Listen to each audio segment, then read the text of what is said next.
मित्रों, स्वागत करता हूं तुम सभी का एक नए हॉन्टेड स्टोरी के अंदर। हाँ, मैं ये स्टोरी बहुत दिन बाद लेकर आया हूँ क्योंकि ये स्टोरी मैं बहुत पहले बोल चुका था कि लेकर आऊँगा, लेकिन कोई बात नहीं है। Chill, just chill. स्टोरी कुछ ऐसी है जो तुमने भी कर चुका होगा पहले पहले। ये स्टोरी है द फॉरगेटन रूम। एक रूम की स्टोरी बहुत हॉन्टेड है। क्या है ये ऐसा? चलिए शुरू करते हैं बिना टाइम को किए। जैसे तुम लोग मेरे चैनल पे देखोगे कि मैं स्टोरीज सुना रहा हूँ, तुमको स्टोरीज ला रहा हूँ, मैं कॉमेडी स्टोरी, हॉन्टेड स्टोरी और बहुत सारे टाइप की स्टोरी तुम्हारे लिए ला रहा हूँ। तो मेरे भाई, तुम्हारा काम बनता है अपने भाई को करना सब्सक्राइब, लाइक, शेयर। पर नहीं, तुम नहीं करोगे। तुम जितनी देर का वीडियो है उसमें से आधा देख लोगे, बाकी छोड़ दोगे। भाई, या तो तू पूरा देख ले, या तो सब्सक्राइब कर ले, या तो भाई अपने भाई को लाइक कर दे, कमेंट कर दे, कुछ भी कर दे। ये सब कर दिया कर भाई, बुरा लगता है यार। ठीक है, कर देना। चल स्टोरी स्टार्ट करते हैं। ये स्टोरी है एक अमन नाम के लड़के की। भाई, ये मैं पूरा सबूत के साथ नहीं कह रहा हूँ कि ये रियल स्टोरी है, बट ये है एक डरावनी, और तुमने भी कभी ना कभी इसे फील किया होगा। ये ऐसा स्टोरी है। स्टोरी है द फॉरगेटन रूम। ये अमन नाम का लड़का बहुत सालों बाद एक घर में जाता है। उससे पहले उसके पास घर था, ऐसा नहीं उसके पास घर नहीं था, लेकिन वो दूसरे घर में जाता है। लोग कहते हैं कि वो घर पिछले 40 साल से बंद पड़ा था, लेकिन इस बंदे को तो चुल मची हुई थी, इसको उसी घर में जाना था। चलो भाई जाओ। वो बंदा उस घर में गया। पहले 1 या 2 दिन सब कुछ नॉर्मल चल रहा था, कुछ भी नहीं हुआ।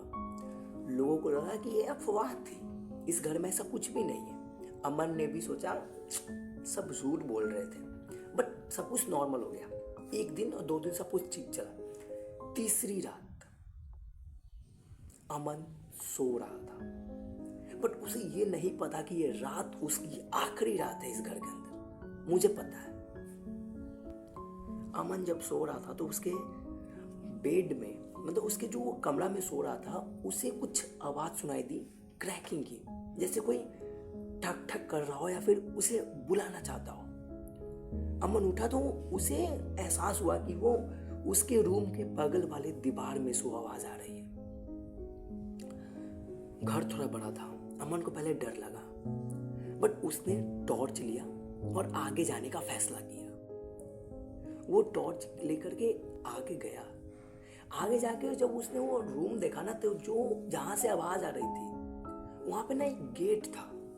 वो गेट पहले नहीं था। जब अमन आया था उस घर के अंदर, तब वो गेट वहां पे नहीं था, लेकिन उस समय वो गेट वहां पे था। गेट देखने में ऐसा लग रहा था जैसे 100 साल से बंद पड़ा हो। इतना जंग लगा हुआ लकड़ी का था, जैसे किसी लकड़ी पूरा थी हो जाता तो सत्तू टाइप का बन जाता है, उस तरीके से हुआ था। अमन को डर भी लग रहा था, बट क्यूरियोसिटी भी हो रही थी कि मैं अंदर जाके देखूंगा आखिर अंदर ऐसा क्या है। उसे ने बिना कुछ सोचे समझे, किधर भी ध्यान देते हुए उसने सीधे गेट खोला। गेट ऐसा खोला था जैसे वो किसी भी लोहे का गेट होता है, वो खुद से कर्र से आवाज करता है। उसी तरह से अपने अमन ने गेट खोला तो वो भी कर्र से आवाज करके खोला। अंदर लग रहा था जैसे कोई सबसे डार्क ब्लैक पेंट होता है उससे पेंट किया हुआ हो। इतना अंधेरा, इतना अंधेरा, कुछ भी नहीं दिख रहा था। कसम से बता रहा हूं, मैं होता ना तो भाग जाता, पर इस बंदे को तो अंदर जाना था। ये गया, ये अंदर गया तो इसे बस, जब इसने टॉर्च जलाई तो इसे बस एक चीज दिखी, कुर्सी। कुर्सी बीच में रखी हुई थी, बाकी रूम में क्या था क्या नहीं कुछ नहीं दिख रहा था, बट वो कुर्सी जो रखी हुई थी वो दिख रही थी अमन को। वो बंदा पूरा शॉक्ड हो गया, क्योंकि उसने जब टॉर्च जलाया तो रूम इतना अंधेरा था कि कुछ भी नहीं दिख रहा था, बट वो कुर्सी सिर्फ दिख रहा है। आखिर जब हमने टॉर्च जलाया तो सब कुछ दिखना चाहिए था, बट उसे और कुछ नहीं, बस वो कुर्सी दिख रहा था। उसके यहाँ पे भी फटी थी, लेकिन उस बंदे को और आगे जाना था। मैं फिर से बता रहा हूँ, कसम से मैं भाग जाता। तू भी होता भाई, तू भी भाग जाता, लेकिन इसे देखना था। चलिए देखते हैं आगे क्या होता है। तो कुर्सी पर फिर उसे धीरे धीरे कुछ दिखा, जैसे कि वो कुर्सी पे कोई बैठा हो, वो भी एकदम प्योर ब्लैक। उस कुर्सी पे से आवाज आती है। उस कुर्सी, अमन को ऐसा लगा जैसे उस कुर्सी पे से आवाज आई कि तुम आ गए अमन। और अमन बिल्कुल शॉक्ड हो गया, पूरा चौंक गया, क्योंकि वो आवाज अमन की ट्रू कॉपी थी। ऐसा लग रहा था जैसे अमन ही उस कुर्सी पे बैठ के बोल रहा हो। भाई एक समय के लिए ऐसा लगा जैसे अमन है ही नहीं, वो कुर्सी वाला कोई अमन है। उसके अमन को फिर जस्ट पीछे से आवाज आई, this is your last day. यहां पे चुल मच गई और अमन जैसे अब ट्राई करता है कि वो भाग जाए यहां से। अब उस बंदे को समझ आई कि मैं भागता हूं यहां से। वो बंदा जैसे भागने को गया ना, जो गेट था ना शट डाउन हो गया, बंद। और जब अमन गेट खोला था तो एकदम हलवा था गेट, एक थप्पड़ में खुल जाए ऐसा गेट। अब जब वो गेट बंद हुआ तो एकदम लोहे का गेट बन गया। अमन को कुछ समझ नहीं आ रहा था कि उसके साथ क्या हो रहा है, क्या नहीं हो रहा है। अमन डर के मारे ससक के पूछता है, कौन हो तुम? वो कुर्सी पर से आवाज आता है, तुम भूल गए, तुमने ही मुझे यहां बांधा था। ये अमन को उसकी फ्लैशबैक अब याद करवा रहा है। भूत भी फ्लैशबैक याद करवाते हैं। हाँ, तो क्या हुआ कि अमन को बोला कि तुम भूल गए मुझे। अमन एकदम से शॉक्ड हो गया। अब वो आवाज उसके दोस्त की आ रही थी। पहले अमन की ट्रू कॉपी थी, अब उसके दोस्त की थी। अमन बोला, राहुल? फिर कुर्सी पर से आवाज आई, नहीं, मैं अमन। भाई इसके बाद अमन को ऐसा लगा जैसे उसके पूरे तरफ अंधेरा ही अंधेरा हो गया। उसे कुछ नहीं दिखाई दे रहा और उसे ऐसा था जैसे किसी काली भैंस ने उसे एक लात मारा होगी। वो वहीं पे बेहोश हो गया। कल सुबह होती है, जब अगल बगल के लोग आते हैं तो देखते हैं कि अमन बाहर जमीन पे सोया हुआ है, बाहर जमीन पे फेंकाया हुआ था वो। पुलिस आती है चेक करने के लिए कि आखिर क्या हुआ है। पुलिस आती है, अमन को उठाती है। अमन की सांसें चल रही थी। उसे उस हॉस्पिटल में बंद किया जाता है, किसी भी हॉस्पिटल में भर्ती किया जाता है।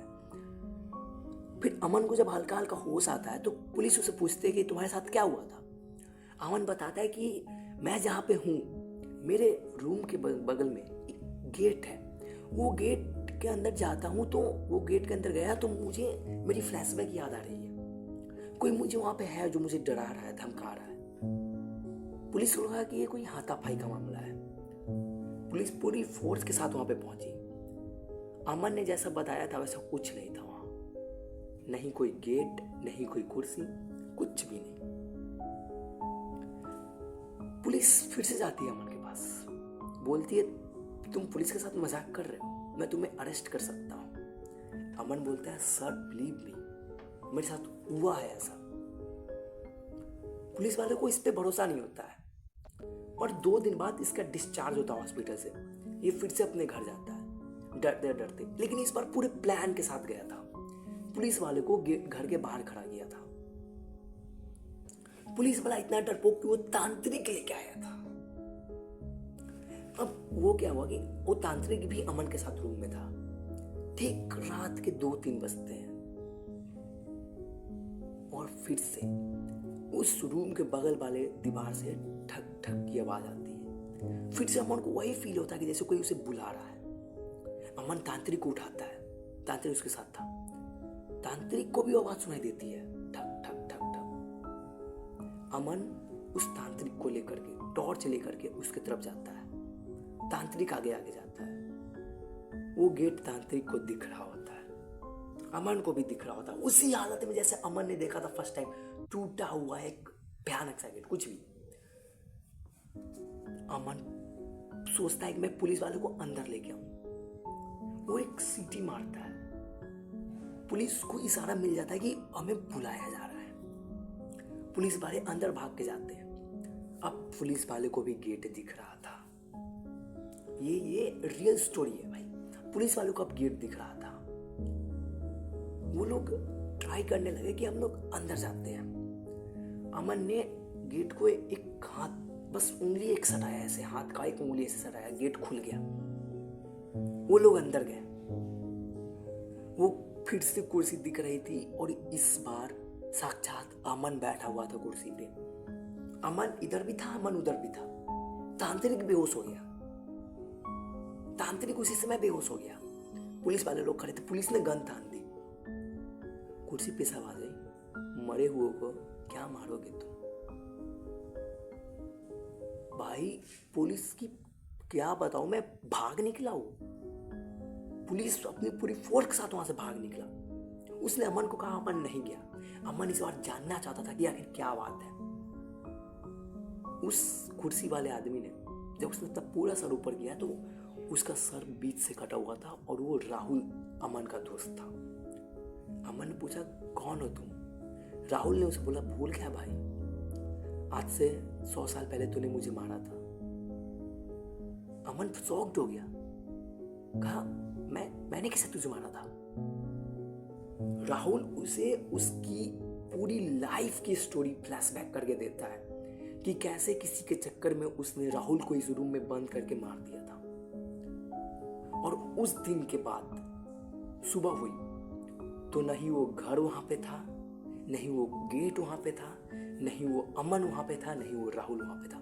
वो घर लग रहा था जैसे कभी वहां पे था ही नहीं, एकदम से गायब हो गया। वहां पे जंगल झाड़ हो गए थे। इसके बाद क्या हुआ, कैसे हो गया, सीसीटीवी में कुछ रिकॉर्ड नहीं हुआ, बगल वाले में सब कुछ एकदम से गायब हो गया। यही था भाई इस पूरी कहानी, द फॉरगेटन रूम की पूरी स्टोरी जो थी मैंने तुम्हें एक्सप्लेन की। अब भाई इस स्टोरी में आखिर कैसा क्या हुआ होगा तो मुझे कमेंट करके बताना, ताकि मैं इसका आगे कुछ बना सकूं। और अगर तुमको स्टोरी पसंद आई होगी तो मुझे लाइक शेयर एंड सब्सक्राइब करना बिल्कुल भी मत भूलना मेरे भाई।